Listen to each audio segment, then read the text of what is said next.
Представмо собі, що кожен з нас, християн, краще і надійніше захищений, чим будь-який із президентів, котрий має таку охорону, що чуть ли не мільйони доларів платить кожен день.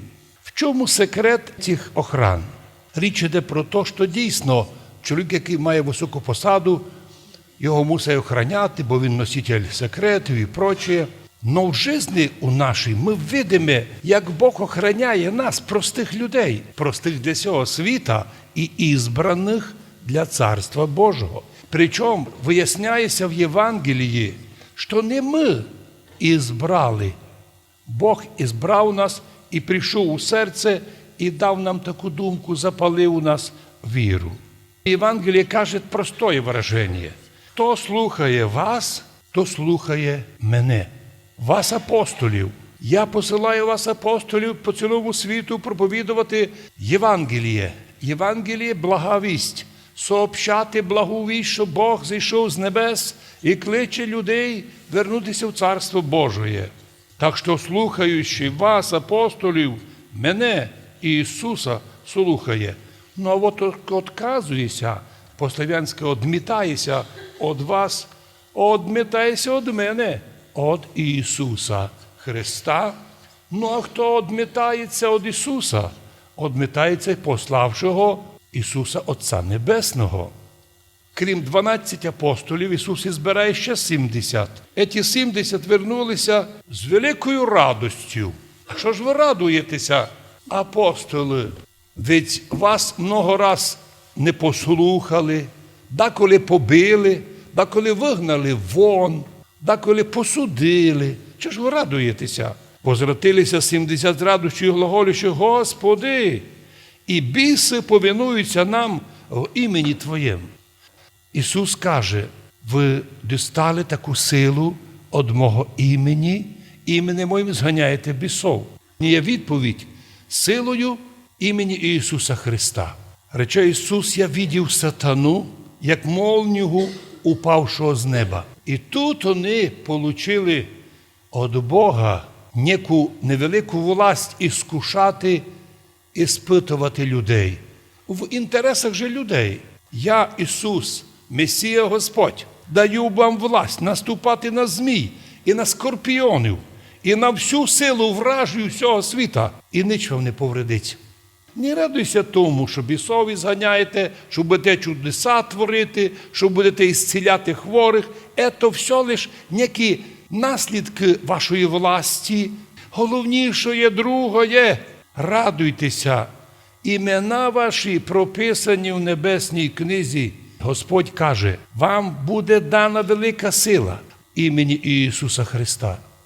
Вот чому завжди помнили православні люди, церковні, що ніяка ворожка не бере, ніякі колдуни не беруть людей, Костя час розповідає і причащає. В такому случаю ти не захищений, аж ти не маєш Божого захисту із-за леності. Тобі дійсно треба глядати гроші і заказувати охорону. Вот чому безбожники так страшно захищаються. Вони ся боять кожної тіні, кожного дзвонка, кожної погрози. Мало того, що православні християни научені, і волос із нашої голови не впаде із волі Отця Небесного. І Бог попустив напасть, Бог дасть силу її перенести. А значить, ніколи не треба забувати, що рядом з нами постійна охорона. В таїнстві крещення маємо ангела-хранителя. Женився чоловік, в сім'ї має ангела для охорони сім'ї. Побудував дом, поки дом побудував, його треба сигналізацію класти на нього. З моменту, коли ти освятив дом охороняє ангел. І в тих домах, де постійно є молитва, практично не буває проникновення в дом. Де є злочини, де злочинці живуть, рано чи пізно злодії украдуть. Або девальвація з'їсть, або моль з'їсть. Така трагедія людей всього світа. Апостоли 70 прийшли з радостю. З радостю тою, що самий опасний ворог сатана, перед котрим люди не мають ніякого захисту, люди не церковні, і вдруг у апостолів получилася та власть. Тепер Господь каже всім, нам даю вам власть наступати на змій і на скорпіони, і на всю силу вражу, і ніч вам не повредить, не бійтеся. Я вам таку власть даю. Но при тому пам'ятайте, що б з вами не случилося, чи ви, як воїн, загинете на війні, чи случилася якась непредвидена трагедія, або болезнь, або якесь друге, ваші імена прописані, написані на небесі у своє небесне домівство по прописці вашій. З того моменту, коли злочинець підняв руку проти церкви, він це вписує у книгу «Пекельну вогонь».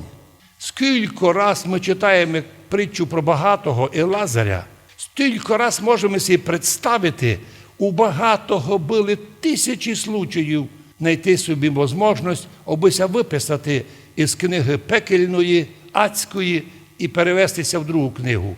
А він не воспользувався. До тих пор, поки не попав по своєму адресу в пекло, а він не вірив, що пекло є.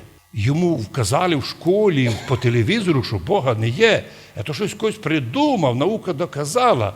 Як і нині, маса людей, особливо людей на високих посадах, живуть так, як будто би їх ніде ніхто не накаже. А вони обшиваються. З моменту їх злочинів вони вписані в пекельну книгу.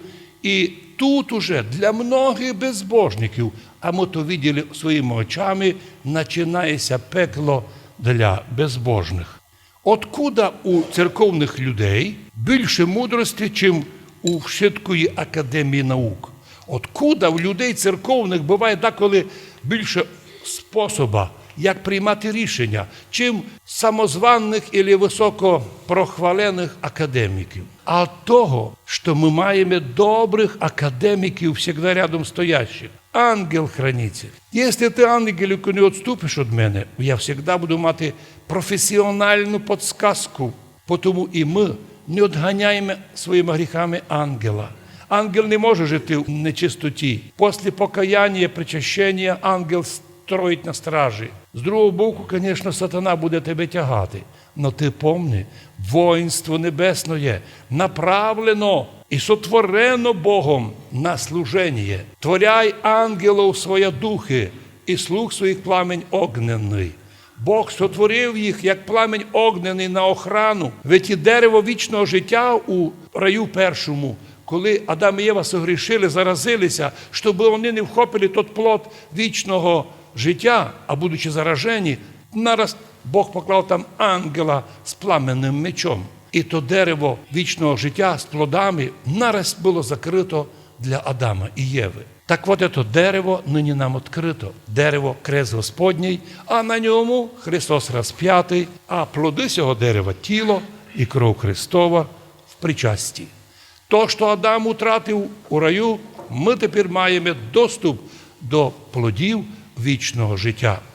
Святі небесні сили безплотні, наші безплатні охранителі, моліть Бога за нас, охраняйте нас, деколи нас і майте за руку, обись ми не йшли, коли йдемо на якесь недобре діло, научайте нас служити Богу чесно, справедливо, бо так поступаючи, при вашій помочі, святі ангели, ми будемо способні і оставатися і під другим защитним покровом Божої Матері, а всі в'єдно прибуває в Церкві Христовій благодатний канонічний, і тут на землі діти Божі. Во Христі Ісусі получимо награду Царства Божого. Амінь.